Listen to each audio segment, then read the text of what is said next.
a Touareg with a knocking noise in the front.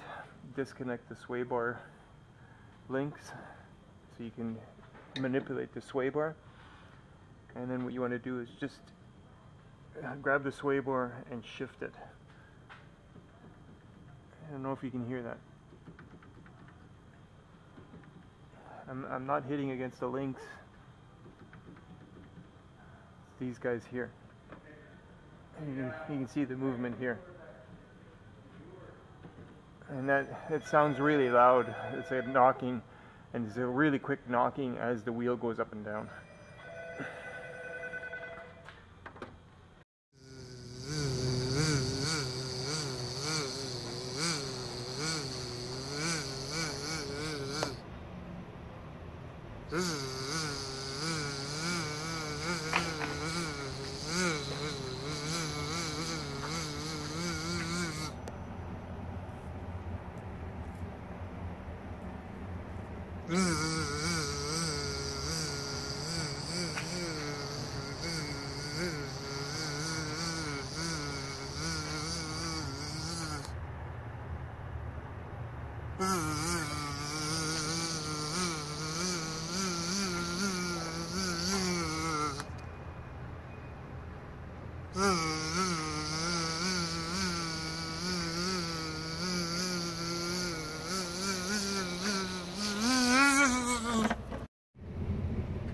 How do you know when your ignition coil is still good? When your van can run with a distributor cap like this. Look at that center electrode just gone. This is what another used one looks like. And this one's actually not too bad shape, but I think this one was arcing somewhere in here and along the outside. But anyways, this one, the only symptoms it had was the odd bucking, long cranking time, also similar to what water in the system feels like when you have water in the fuel. But yeah, you probably heard this one. If you put your ear next to this one while the engine's running, I'm sure you could hear the spark jump in the gap on that one. Nice. I forgot to show you the rotor that went with this cap. You can see that's all busted. Also a nice big hole in it, just like this cap. That ignition coil had to work overtime. The rotor broke when we took it off. Sometimes they're a pain to get off, but a nice hole here. Got a 91 Jetta here that's here for some rough running issues, checking the fuel and ignition system. But what I noticed was that the alternator light wasn't coming on with the key when the key's on. So you've got a blue field wire that connects to this little terminal here. In order to verify integrity of the field wire and the bulb, you simply attach a jumper wire. Sorry, working with one hand. You attach a jumper wire to the field terminal, and then you put it to ground and you turn the key on. So this is my ground, and the light should come on. In this case it does not come on. So then you basically think either there's a broken wire somewhere or the bulb is burned out. So you basically just trace the wire along, goes along here. On these models, the alternator goes to the starter first. So you can see the red wire here, and here's the blue wire. But for some reason, somebody attached it to the starter. So it's actually supposed to go here. You can see there's a blue wire, and now when it's connected to here, the alternator light comes on when the key is turned on. So somebody tried to do something, or I guess didn't know, and since it's not affecting the engine operation, they don't care too much about the light not working. Sorry, it was a bit noisy there for a second. So yeah, I guess they didn't care about the light not working since they didn't have any issues otherwise. But with the light not working in the dash, you never know if it's charging or not. Obviously it must have been, because there was no complaint about the battery going dead or whatever. And the alternator is self-exciting when they're in good condition.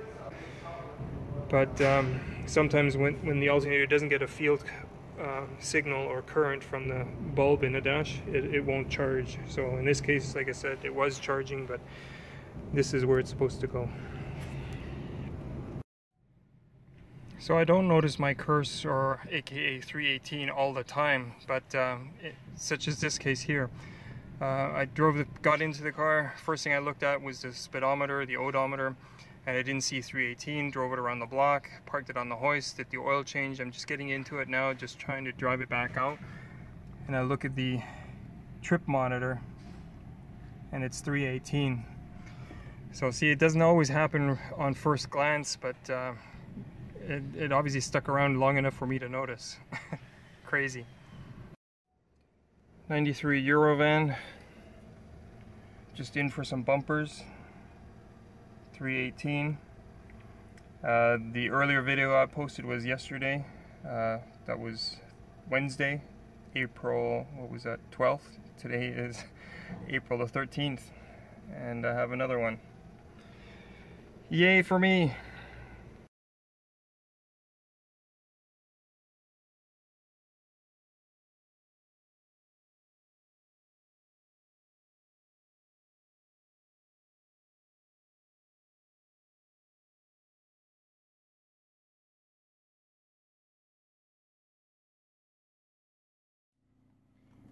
So I'm just getting ready to change and to start the workday when I look down and I realize I have two different shoes. This has happened one other time. If you look back at my Instagram postings, I think a year or two ago, I get dressed in the dark. But this is the second time this has happened. I didn't even notice. Walking to the car, walking away from the car at work, and didn't notice it until now. Crazy. Getting old. Have a good weekend, guys. I was in a bit of a hurry and took my gloves off, but I forgot that my left hand was dirty. Well, I took both my hands, went straight up into my face, and I started rubbing my eyes. I'm looking a little bit pretty there. Oh well, it happens. Luckily I didn't talk to anybody today. Or afterwards. It's 1.8T with oil in the cooling system. Nice mix. Before condemning the head gasket, you can also check the crankcase. The crankcase looks good. But what I like to do is disconnect the the oil cooler lines. So they're disconnected and bypassed right now. And the cooler is exposed, as you can see. And you basically let it run. And if it's bad, you're not going to see oil gushing out of it, but after running for a while, if oil builds up in the cooler and then you then blow into it, you can, that's semi-fresh oil coming out. Obviously semi-fresh because it's old and dirty, but it's non-mixed. It's non-mixed stuff like this. So this one we're going to start with an oil cooler first and see what happens, and flush it obviously like crazy. 2000 Eurovan, no start. Check engine light doesn't come on when the key's on. Looking at a wiring diagram, there's no power control relay like on the earlier Eurovans. So there's just a couple of fuses that feed power. There's one more on the other page, but so the fuse is actually on top of the fuse box at the very top here. So you got to drop the fuse box in order to get at it, otherwise you can only see the bottom row. So this top one was blown, and the way I suspected it was looking at the engine compartment with the key on. I was looking for power at the ignition coil. There was no power at the ignition coil, but what I also noticed was that the ignition coil looked like it was cracked, and upon closer inspection you could actually see it blew apart, and basically because it gets fed off of the same fuse and the computer, there's a speedometer here that made me think that the coil is shorting out, which blew the fuse. So anyways, long story short, coil is disconnected right now, new fuse is in, and key on. If I can get the key in the ignition. Check engine light is now on. So we're just waiting for an ignition coil, and then she'll be running again.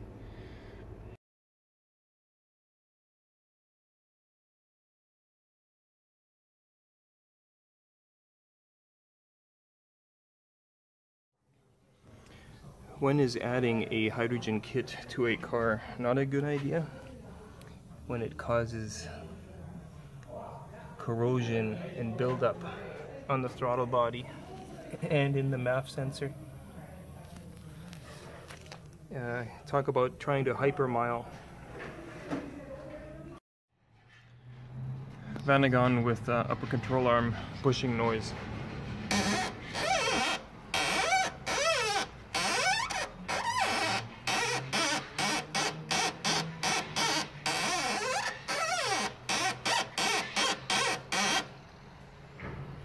That can get annoying quick. We tried lubing it up, didn't help. Just having a bit of a lunch. My coworker came back from Cancun, Mexico yesterday. He was away for maybe a week and a half. The hotel put him in suite 318. Yeah, it's starting to follow the other guys.